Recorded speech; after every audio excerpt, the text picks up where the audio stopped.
Ternyata Prabowo dan Jokowi sudah retak. Retak di mana retak? Selalu mau adu domba, selalu adu domba. Rakyat susah air, saya kerahkan tim air, kita cari air, kita beri air untuk rakyat yang susah air. Itu mengatasi kesusahan rakyat, bukan duduk di AC, di podcast, omong-omong. Oh, Pak Prabowo begini, Pak Prabowo begitu. Apa? Dia lebih tahu Pak Prabowo mikirnya apa dari saya sendiri, gitu.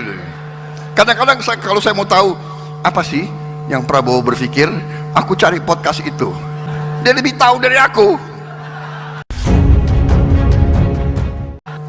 Kita akan bersama-sama menghilangkan kemiskinan dari bumi Indonesia. Kita bersama-sama akan menghilangkan korupsi dari bumi Indonesia. Kita akan menjaga setiap rupiah uang rakyat harus sampai ke rakyat. Itu tekad kita. Dan kita tidak naif lagi. Ada orang-orang yang pinter-pinter, sedikit-sedikit podcast. Saya mengerahkan semua daya yang ada di saya sebagai Menteri Pertahanan.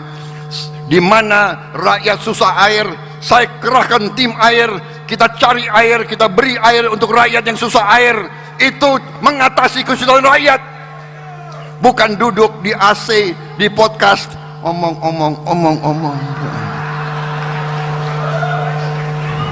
Oh, Pak Prabowo begini, Pak Prabowo begitu. Apa? Dia lebih tahu Pak Prabowo mikirnya apa dari saya sendiri, gitu. Kadang-kadang kalau saya mau tahu apa sih yang Prabowo berpikir, aku cari podcast itu.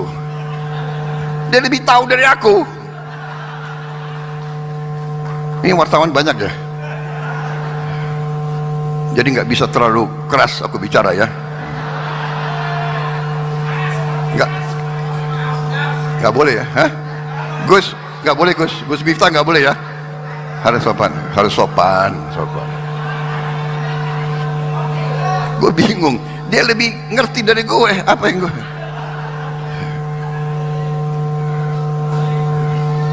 Ternyata Prabowo dan Jokowi sudah retak. Retak di mana retak? Selalu mau adu domba, selalu adu domba. Ya. Kita, tapi itu yang ini ya, bagian ini ya udah selesai ya. Sekarang bagian yang menggembirakan. Ya. Kalau yang gitu agak jengkel, tapi kita udah biar aja lah, ya kan?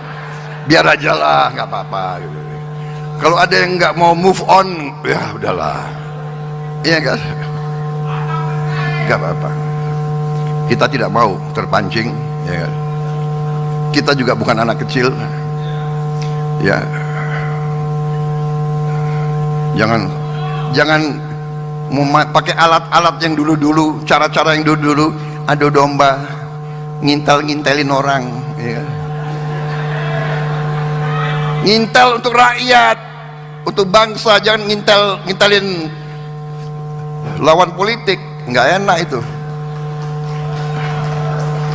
Sudah stop, jangan terlalu maju lagi itu. Saudara-saudara yang menggembirakan.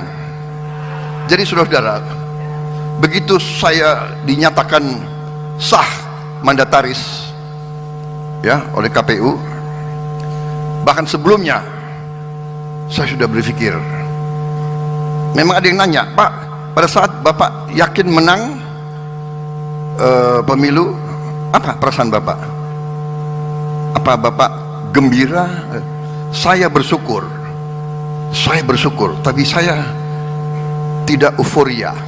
Coba Bapak-bapak ingat ya, apakah kita ada pesta kemenangan? Apa ada kita pawai kemenangan? Apa kita kerahkan massa untuk sorak-sorak bergembira? Tidak. Kita bahkan bekerja.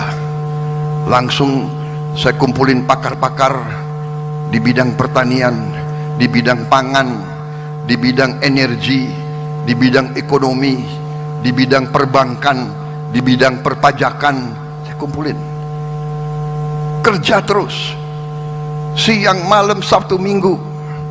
Kita tidak gembor-gembor, kita tidak manggil-manggil wartawan, kita tidak bikin ini itu, karena kita.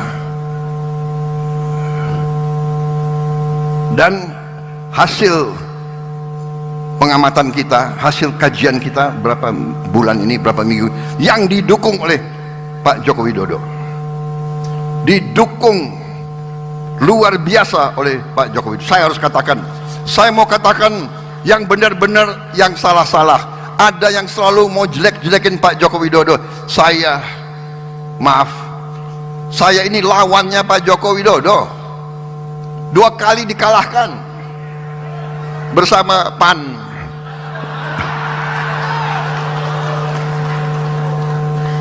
Iya kan?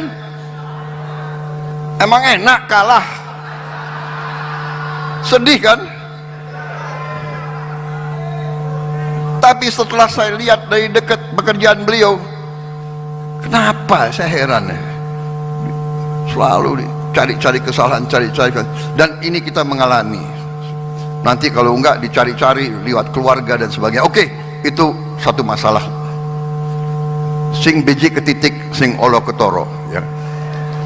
Saudara-saudara. Tapi saya mau kasih tahu hasil penilaian kita luar biasa. Kekayaan bangsa Indonesia luar biasa. Dengan masih kita akui banyak sekali kebocoran, dengan masih banyak kekayaan kita mengalir ke luar negeri, kita masih sangat kaya, saudara-saudara. Karunia dari Yang Maha Kuasa luar biasa kepada kita. Saudara-saudara sekalian, ketidakpastian geopolitik, rivalitas adidaya, nanti diperkirakan harga BBM dunia akan naik. Kemudian PBB meramalkan dunia akan kelaparan, famine. Hari ini pun sudah ratusan juta rakyat dunia yang tidak makan. Ternyata kita bersyukur, kita hitung, tim saya berhitung, dalam 5 tahun akan datang kita akan tidak hanya swasembada pangan, kita akan jadi net eksporter pangan untuk dunia. Kita akan menjadi lumbung pangan dunia, saudara-saudara.